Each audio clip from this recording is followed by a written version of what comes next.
अस्सलाम वालेकुम जी स्टूडेंट्स, आज हमारे पास एक्सरसाइज नंबर 12 सही है और इसके अंदर हमने शेडेड पोर्शन का एरिया फाइंड करना है। जैसे आपके सामने नज़र आ रही है, ये रेक्टेंगल बनी हुई है और इसकी एक आउटर लेंथ है और एक आउटर ब्रेथ है। इसी तरह से फिर इसके इनर जो है ना, एक अंदर एक और रेक्टेंगल है और दोनों रेक्टेंगल्स के दरमियान में कुछ एरिया है जिसको शेड किया हुआ है। वो जो दरमियानी एरिया है दोनों रेक्टेंगल्स का, वो हमने फाइंड करना है और उस जो शेडेड रीजन है उसकी ब्रेथ आपको दी हुई है 2 मीटर। यहाँ से भी 2 मीटर है, यहाँ से भी 2 मीटर है, तो इसका मतलब है यहाँ से भी 2 मीटर होगा और नीचे यहाँ से भी इसकी ब्रेथ, यानी कि चारों तरफ से इसकी ब्रेथ जो है वो 2 मीटर होगी। इसकी विड्थ, इसकी चौड़ाई है, इसकी थिकनेस। तो इसको सोल्व करने के लिए हमने करना क्या, बेसिकली ये मैंने आपके सामने स्लाइड रखी है एक। इसमें हमने सबसे पहले एरिया फाइंड करना है शेडेड रीजन का, वो तो हमने फाइंड करना है। वो हमारा मतलब एक मोटो है, एक क्वेश्चन है कि हमने फाइंड करना है शेडेड पोर्शन का आंसर या एरिया फाइंड करना है। इसके लिए सबसे पहले आउटर लेंथ आपको दी हुई है। आउटर लेंथ यहाँ से देखिए आप 20 मीटर की आउटर लेंथ है, तो यहाँ पर मैंने आउटर लेंथ लिखी है 20 मीटर और आउटर ब्रेथ दिया हुआ है ये वाला 15 मीटर की आउटर ब्रेथ आ गया। आउटर एरिया कैसे आएगा, जब हम लेंथ को ब्रेथ से मल्टीप्लाई कर देंगे और लेंथ की वैल्यू 20 लिख दी, ब्रेथ की वैल्यू 15 लिख दी, दोनों को मल्टीप्लाई किया तो आउटर एरिया 300 मीटर स्क्वायर आ गया। इसी तरह से इनर लेंथ कैसे फाइंड करेंगे। अब देखिए इनर लेंथ के लिए हमारे पास टोटल ये जो लेंथ है वो 20 है। 20 में से ये वाला जो रीजन है ये भी 2 मीटर इसकी चौड़ाई है, विडनेस है, ब्रेथ है इसकी, और इसकी भी जो विड्थ है वो 2 मीटर है।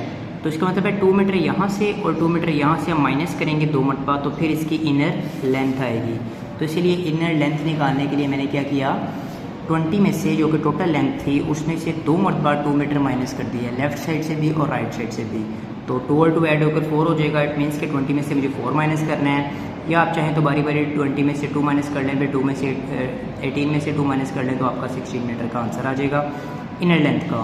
और इसी तरह से इनर ब्रेथ जब हम निकालेंगे तो टोटल ब्रेथ जो थी वो 15 मीटर थी, और चूँकि शेडेड पास की जो शेडेड पोर्शन की जो विड्थ है वो 2 मीटर है, तो इसका मतलब है वो ऊपर से भी 2 मीटर है और नीचे से भी 2 मीटर है। तो इस तरह से आउटर इनर ब्रेथ निकालने के लिए हमें 15 में से 2 मरतबा 2 को माइनस करना पड़ेगा और टोटल हो जाएगा 4। तो 15 में से 4 को माइनस करेंगे 11 मीटर आ जाएगी इनर ब्रेथ। तो इनर एरिया निकालने के लिए उसी तरह से अगेन वही फार्मूला, लेंथ मल्टीप्लाई ब्रेथ, लेकिन अब की बार 16 को 11 से मल्टीप्लाई करना है। तो 16 को 11 से मल्टीप्लाई करेंगे 176 मीटर स्क्वायर आ जाएगा इनर एरिया। अब क्योंकि हमें शेडेड पोर्शन का एरिया फाइंड करना था, तो शेडेड पोर्शन का एरिया जो है वो बेसिकली डिफरेंस होता है टोटल एरिया में से इनर एरिया को माइनस कर देंगे, तो शेडेड पोर्शन का एरिया आ जाएगा 124 मीटर स्क्वायर। सेम इसी तरह से इसका सेकंड पार्ट है, डायग्राम आपके सामने बनी हुई है। यहाँ पर ये एक स्क्वायर है, बाहर भी एक स्क्वायर है और अंदर भी एक स्क्वायर है। बाहर वाले स्क्वायर की लेंथ 15 है, तो स्क्वायर की चारों लेंथ इक्वल होती है, इसलिए ये भी 15 है। अंदर वाले स्क्वायर की जो लेंथ है वो 9 है, तो यहाँ पर भी 9 है। अब हमने यहाँ पर भी शेडेड पोर्शन का एरिया फाइंड करना है, तो सिंपल सा तरीका है, दोनों स्क्वायर्स के एरिया फाइंड कर लेंगे और फिर उनको माइनस कर देंगे तो आंसर आ जाएगा। तो आउटर लेंथ चूँकि 15 मीटर दी हुई है, इनर लेंथ 9 मीटर दी हुई है। आउटर एरिया निकालने के लिए एरिया का फॉर्मूला लेंथ स्क्वायर होता है। लेंथ स्क्वायर लगाया, 15 का स्क्वायर लिख दिया, 15 मल्टीप्लाई बाई 15 कर दिया, जो कि 225 मीटर स्क्वायर आ जाएगा। 225 मीटर स्क्वायर आ जाएगा इसका आउटर एरिया। और इसी तरह से फिर इनर एरिया के लिए क्या करना होगा, 9 को 2 मरतबा मल्टीप्लाई करना होगा, 9 का स्क्वायर लेना होगा, 9 × 9 81 मीटर स्क्वायर आ जाएगा इनर एरिया। शेडेड पोर्शन का एरिया निकालने के लिए आउटर एरिया में से 225 में से इनर एरिया 81 को माइनस करेंगे, तो 144 मीटर स्क्वायर इसका शेडेड रीजन का एरिया आ जाएगा। फिर नेक्स्ट स्लाइड के अंदर मैंने क्वेश्चन नंबर 2 सोल्व किया आपके लिए। पहले उसकी स्टेटमेंट आप लोग सुन लें क्या है। स्टेटमेंट लिखी हुई है कि a gymnasium is 50 metres long and 30 metres broad. एक जिम्नेजियम जो है वो तकरीबन 50 मीटर लेंथ है उसकी और वो 30 मीटर वाइड है, और a running track 2.5 metre wide runs all around its inside. उस जिम्नेजियम के हदूद के अंदर, जैसे सपोज कर लें अगर यही जिम्नेजियम है तो इसके अंदर एक बाउंड्री के साथ साथ एक रनिंग ट्रैक जो है ना, जिसकी विड्थ 2.5 मीटर है, वो दौड़ रहा है। मतलब रनिंग ट्रैक है उस जिम्नेजियम के अंदर, इनसाइड का मतलब है अंदर, तो उसका एरिया हमने ट्रैक का फाइंड करना है। तो ये बेसिकली बिल्कुल इसकी तरह का क्वेश्चन है। ये देखें, सबसे पहले हम आउटर लेंथ जिम्नेजियम की 50 दी हुई है, ब्रेथ 30 दी हुई है, तो एरिया निकाल लेंगे जिम्नेजियम का टोटल, वो इन दोनों को मल्टीप्लाई करने से आ जाएगा। ये देखें, आउटर लेंथ दी हुई है 50 मीटर और ब्रेथ दी हुई है 30 मीटर, तो इन दोनों को मल्टीप्लाई कर देंगे तो 1500 मीटर स्क्वायर जो है वो एरिया आ जाएगा जिमनेजियम का। अब विड्थ ऑफ ट्रैक चूँकि 2.5 मीटर है, तो इनर लेंथ जब हम जिम की निकालेंगे तो निकालेंगे विदाउट ट्रैक, यानी कि जो ट्रैक है रनिंग ट्रैक उसकी माइनस कर देंगे, उसका जो विड्थ है वो माइनस कर देंगे, तो जिमनेजियम का इनर जो है ना वो लेंथ आ जाएगी। तो जाहिर सी बात है लेफ्ट साइड से भी हमें माइनस करना पड़ेगा 2.5 और राइट साइड से भी माइनस करना पड़ेगा 2.5 इस क्वेश्चन के अकॉर्डिंग। तो इसीलिए मैंने 50 में से जो कि उसकी लेंथ थी 2 मरतबा 2.5 को माइनस किया, तो 2.5 और 2.55 होते हैं। 50 में से 5 को माइनस कर देंगे 45 मीटर आ जाएगी length of gym without track. इसी तरह से इनर ब्रेथ निकालेंगे जिम की विदाउट ट्रैक, तो उसके लिए उसका जो विड्थ है वो 30 था, तो 30 में से 2 मरतबा 2.5 और 2.5 को माइनस कर देंगे, 30 में से 5 माइनस करेंगे तो 25 मीटर आ जाएगी उसकी इनर ब्रेथ आ जाएगी। अब दोनों इनर वाली चीज़ों को मल्टीप्लाई कर देंगे तो उसका इनर एरिया आ जाएगा 45 को 25 से मल्टीप्लाई कर दिया 1125 मीटर स्क्वायर उसका इनर एरिया आ गया। अब एरिया ऑफ रनिंग ट्रैक निकालने के लिए क्या करेंगे, टोटल एरिया में से जो कि हमारे पास 1500 मीटर स्क्वायर आया हुआ है, इस टोटल एरिया में से हमें ये इनर एरिया को माइनस करना है, तो दोनों को माइनस कर देंगे तो 375 मीटर स्क्वायर जो है इसका हमारे पास आ जाएगा रनिंग ट्रैक का एरिया।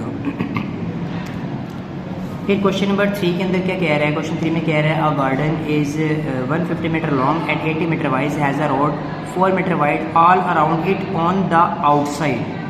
अब देखें एक गार्डन की बाहर वाली साइड पर जो है ना ये रोड है। अब अंदर और बाहर होने से क्या मुराद है, जब भी कोई ट्रैक या कोई चीज़ किसी रेक्टेंगल के अंदर मौजूद है तो इट मीन्स कि हमें अंदर वाली रेक्टेंगल का लेंथ ब्रेथ निकालने के लिए माइनस करना पड़ेगा। जैसे मैंने यहाँ पर अब देखें ऊपर वाले दोनों क्वेश्चंस के अंदर माइनस किया है दोनों मरतबा, लेकिन ये क्वेश्चन थोड़ा सा डिफरेंट इस वजह से है, ये मैंने आपके सामने स्लाइड रख दी है। इसमें लेंथ ऑफ गार्डन हमें दी हुई है 150 मीटर, ब्रेथ ऑफ गार्डन दी हुई है 80 मीटर। सबसे पहले तो इन दोनों चीज़ों को मल्टीप्लाई करके 150 को 80 से मल्टीप्लाई करेंगे तो 12,000 मीटर स्क्वायर एरिया आ जाएगा एरिया ऑफ गार्डन। अब जो रोड है इस क्वेश्चन में वो आउटसाइड है गार्डन से, अगर वो गार्डन से आउटसाइड है और रोड की जो अपनी एक विड्थ है वो 4 मीटर है, तो चूँकि रोड भी रेक्टेंगुलर टाइप है इसका मतलब है 4 मीटर ही लेफ्ट साइड पर होगा इंक्रीज और 4 मीटर ही राइट साइड पर होगा, क्योंकि वो आउटसाइड है। इसलिए 150 में हमें आउट करना पड़ेगा लेंथ के अंदर 2 मरतबा 4 and 4, तो रोड समेत रोड की चौड़ाई समेत जो टोटल गार्डन की आएगी लेंथ वो आएगी 158 मीटर। और इसी तरह से उसकी जो ब्रेथ है वो हम कैसे निकालेंगे, 80 मीटर उसकी ओरिजिनली ब्रेथ थी और ऊपर और नीचे भी उसके जो है ना 4 मीटर जो रोड है उसकी विड्थ में ऐड कर देंगे, तो ब्रेथ ऑफ जो गार्डन है विद रोड वो आ जाएगी 88 मीटर। अब रोड के साथ जो आउटर एरिया हम निकालेंगे उसके लिए हमें 158 को मल्टीप्लाई करना होगा, 88 के साथ इन दोनों को मल्टीप्लाई किया तो 158 इंटू 88 किया, इसका आंसर आ गया मल्टीप्लाई करने से एरिया ऑफ आउटर एरिया आ गया 13,904 मीटर स्क्वायर। और फिर एरिया ऑफ रोड निकालने के लिए जो ये ज़्यादा वाला एरिया है 13,904, इसमें से हमें माइनस करना होगा पहले वाला एरिया जो कि निकाला था 12,000 मीटर स्क्वायर, तो इन दोनों को माइनस कर देंगे, इसमें से इसको माइनस करेंगे तो 1904 metres square area of road आ जाएगा। अब बेसिकली क्वेश्चन ये था कि हमने कॉस्ट ऑफ पेविंग फाइंड करनी थी कि रोड को हम वार करना है और पर मीटर स्क्वायर एरिया को हम वार करने का खर्चा 120 रुपीज़ है, तो बताएं टोटल उस रोड को पेव करने का कितना खर्चा होगा, एक्सपेंस होगा।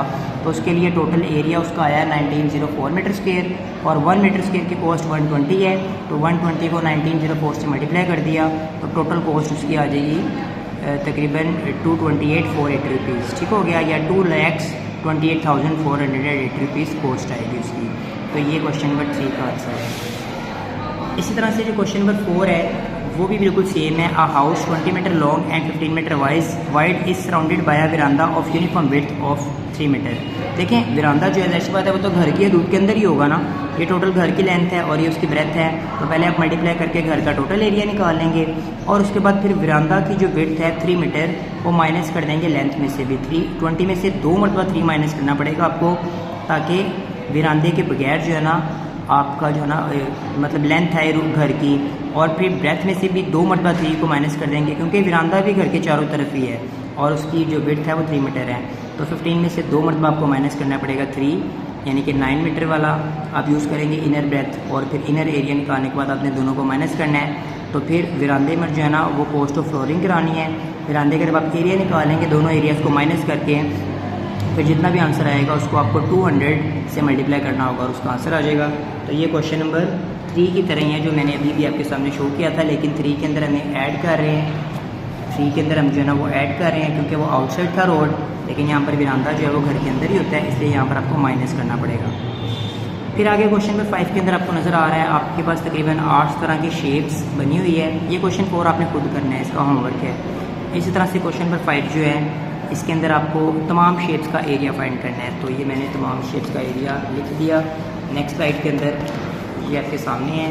तो सबसे पहले शेप्स को डिस्कस कर लेते हैं। ये है शेप हमारे पास पैरेललोग्राम। पैरेललोग्राम का एरिया होता है बेस मल्टीप्लाई बाय हाइट। ये भी पैरेललोग्राम है, इन दोनों के लिए सेम फॉर्मूला लगेगा, बेस और हाइट को मल्टीप्लाई करना होगा। ये एक ट्रायंगल है, ट्रायंगल हमेशा पैरेललोग्राम का हाफ होती है। तो अगर पैरेललोग्राम का area base multiply by height है तो ट्रायंगल का area 1/2 base multiply by height होगा। ये भी ट्रायंगल है तो इसके लिए भी formula 1/2 base multiply by height. ये भी ट्रायंगल है, same formula 1/2 base multiply by height. ये और ये दोनों शेप्स बेसिकली ट्रेपेजियम कहलाएंगी और इनके लिए फॉर्मूला यूज़ होता है 1/2 a + b multiply by height. Height fixed होती है, ये और ये साइड डिफरेंट होती है, तो इन दोनों को प्लस करते हैं और इसके अलावा 2 पर डिवाइड करके इस हाइट से मल्टीप्लाई करते हैं तो एरिया आता है ट्रेपेजियम का। ये इसकी तरह से हो जाएगा और ये भी पैरेललोग्राम है, इसके लिए हमें बेस इंटू हाइट को मल्टीप्लाई करना पड़ेगा तो इसका एरिया आ जाएगा। ये क्वेश्चन आपके सामने है, ये देखें। फर्स्ट पार्ट के अंदर area of parallelogram base multiply by height formula लगाया और जो वैल्यूज़ हैं वो बुक से देखें आप 25 और 10 है। 25 और 10 यहाँ पर लिखा, दोनों को मल्टीप्लाई किया तो 250 सेंटीमीटर स्क्वायर एरिया आ गया। सेकंड शेप भी पैरेललोग्राम में, इसकी बेस 16 है, हाइट 9 है, तो बेस मल्टीप्लाई बाय हाइट किया, 16 को 9 से मल्टीप्लाई किया, 144 सेंटीमीटर स्क्वायर सेकेंड वाली पैरेललोग्राम का एरिया आ गया। थर्ड में एक ट्रायंगल है तो इसके लिए फॉर्मूला लगाया 1/2 बेस मल्टीप्लाई बाय हाइट और 1/2 लिखकर बेस उसकी 12 है, हाइट 5 है, तो 12 पर 5 को मल्टीप्लाई किया, 60 आ गया। 60 को 2 पर डिवाइड करेंगे तो 30 metres square centimetres square area of triangle आ जाएगा। ये भी एक ट्रायंगल है, 18 और 18 इसकी बेस और हाइट है, तो 1/2 बेस मल्टीप्लाई बाय हाइट वाला फॉर्मूला लगाया, बेस और हाइट 18 और 18 लिख दी, मल्टीप्लाई किया उन दोनों को, 324 आ गया। 2 पर डिवाइड कर देंगे तो 162 centimetres square area of triangle आ जाएगा। इसी तरह से फिफ्थ पार्ट के अंदर भी एक ट्रायंगल है, बेस उसकी 6 है और हाइट उसकी 15 है, तो 1/2 बेस इंटू हाइट वाला फॉर्मूला लगाकर वैल्यूज पुट की, 6 और 15 को मल्टीप्लाई किया, 90 आ गया। 90 को 2 पर डिवाइड करेंगे तो 45 सेंटीमीटर स्क्वायर एरिया आ गया इस ट्रायंगल का। और 6 पार्ट के अंदर भी एरिया ऑफ ट्रेपेजियम फाइंड करना है। ये दोनों शेप्स क्वेश्चन एक जैसे ही हैं, तो 6 पार्ट मैंने आपको करवाया है। एरिया ऑफ ट्रेपेजियम का formula 1/2 a + b multiply by h। ए और बी कौन सी साइड्स हैं? ये जो पैरेलल साइड्स होती है ना आमने सामने लेकिन डिफरेंट होती हैं, ऊपर वाली और नीचे वाली, इनको ए और बी कहते हैं। इसको अगर ए कहते हैं तो ये बी होगी, अगर नीचे वाली को ए कहते हैं तो ऊपर वाली बी होगी। तो ए और बी की जगह पर 20 और 35 वैल्यूज पुट कर दी, ये वाली 20 और 35, और हाइट यहाँ पर 14 है, हाइट कॉन्स्टेंट है इसलिए हाइट 14 लिखी। पहले इन दोनों को ऐड करना है, 20 में 35 को ऐड करेंगे 55 आ जाएगा।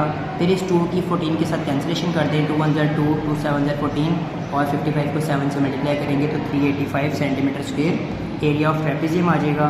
सातवां पार्ट बिल्कुल इसकी तरह ही है, ट्रेपेजियम बनी हुई है, ए की वैल्यू 17 है, बी की वैल्यू 21 है, एच की वैल्यू 15 है। तो इसी फॉर्मूले के अंदर आपने वैल्यूज पुट करके सोल्व करके सातवां पार्ट होमवर्क में खुद कर लेना है। 8वें पार्ट के अंदर भी एक पैरेललोग्राम है, तो इसका आंसर जो है वो पहले पार्ट की तरह आएगा। सिंपली फॉर्मूला लगाना है बेस मल्टीप्लाई बाय हाइट, और बेस इस क्वेश्चन में 7.5 है, हाइट 5.5 है, दोनों को मल्टीप्लाई करेंगे तो 41.25 सेंटीमीटर स्क्वायर एरिया आ जाएगा इस पैरेललोग्राम का। जी स्टूडेंट्स, अब हमारे पास क्वेश्चन नंबर 6 है और उसकी स्टेटमेंट ये है कि the area of parallelogram is 645 centimetre square. If the distance between the 2 parallel sides is 15 centimetre, find the length of its sides. अगर परपेंडिकुलर लाइन्स के दरमियान डिस्टेंस आपको 15 सेंटीमीटर दे दिया हो तो फिर लेंथ ऑफ साइड्स फाइंड करनी है। यानी कि वही फॉर्मूला पैरेललोग्राम का एरिया मैंने आपको ऊपर भी बताया, बेस इंटू हाइट होता है, तो वही यहाँ पर यूज़ करेंगे। ये देखिए स्लाइड आपके सामने है। Area of parallelogram 196 centimetre square दिया हुआ है, बल्कि थोड़ी सी मिसप्रिंटिंग हो गई है यहाँ पर, 196 नहीं बल्कि 645 है इसका एरिया, तो यहाँ पर 645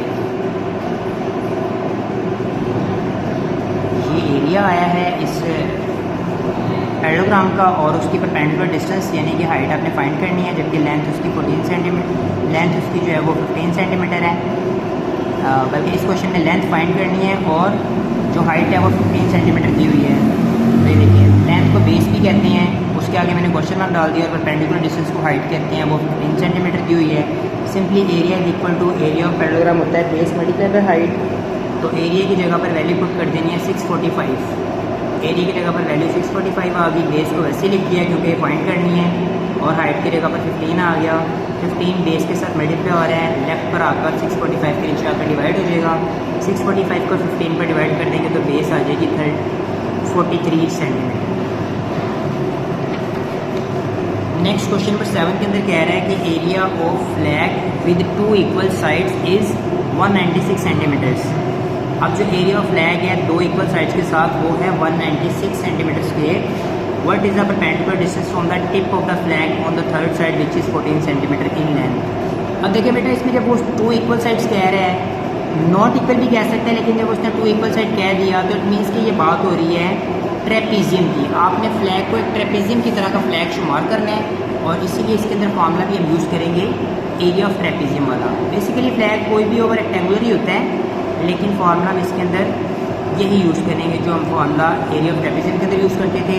उसकी जो एरिया दिया हुआ है 196 और में दिया हुआ है 196 सेंटीमीटर स्क्वेयर, और जो लेंथ है इक्वल लेंथ का सम है वो दिया हुआ है 14 सेंटीमीटर। तो परपेंडिकुलर डिस्टेंस या हाइट कह लोगे फाइंड करनी है। एरिया का फार्मूला लगाया 1/2 a + b multiply by H. Area of trapezium की जगह हमने 196 लिख दिया नीचे, और उसके बाद नीचे आ जाएगा 1/2। a + b की जगह पर दोनों जगह पर 14 आ जाएगा, क्योंकि वो इक्वल लेंथ उसने दोनों की मजमूई दी हुई है वो 14 सेंटीमीटर है, वो यहाँ पर 14 पुट कर देंगे। हाइट वैसे ही रहेगा, 14 और 2 की कैंसिलेशन कर देंगे, 2 × 2 2 7 × 14। अब 7 बचा, h के साथ मल्टीप्लाई हो रहा है, h की वैल्यू फाइंड करने के लिए 7 मल्टीप्लाई हो रहा है, लेफ्ट पर आकर डिवाइड हो जाएगा। 196 को 7 पर डिवाइड कर देंगे तो 28 सेंटीमीटर जो है वो हाइट ऑफ फ्लैग आ जाएगी। तो यही चीज़ हमने इसके अंदर फाइंड करनी थी। Perpendicular distance of tip of flag find करना था टू दी थर्ड साइड, तो उसे हाइट ही बोलते हैं। तो स्टूडेंट्स, ये हमारा 12th सी एक्सरसाइज था। इसका बेसिकली मेन टॉपिक हम कह सकते हैं कि हमने area of shaded portion find करना सीखा है। Area of shaded portion find करना हमने इसके अंदर सीखा है आज, और आप लोग चाहें तो एग्जांपल से भी हेल्प लिया करें, कुछ ना कुछ अंडरस्टैंड किया करें। बाकी डेफिनेशन इसमें एरिया ऑफ ट्रेपीजियम की आपको पेज नंबर 191 पर लिखी हुई है, ये आती हो डेफिनेशन। और उसके बाद फिर बाकी मैंने बुकलिप टाइप की कुछ ये डायमेंशंस की डेफिनेशन आपको आती हो, और इसी तरह से एरिया और यूनिट ऑफ एरिया की आपको आती हो। सारी चैप्टर नंबर 12 के अंदर पेज 181 पर 1879 से यूनिट डेफिनेशन मिली हुई हैं, पैरामीटर की डेफिनेशन, ये सारी डेफिनेशन भी आपने याद करनी है। और बुक पर तो इसका पहले मैंने करवा दिया, लेकिन ये MCQs जो हैं मल्टीपल चॉइस क्वेश्चन आपने पूरा चैप्टर पढ़ लिया है, ये आपने खुद से करने हैं पेज 193 और 194 पर। Thank you students.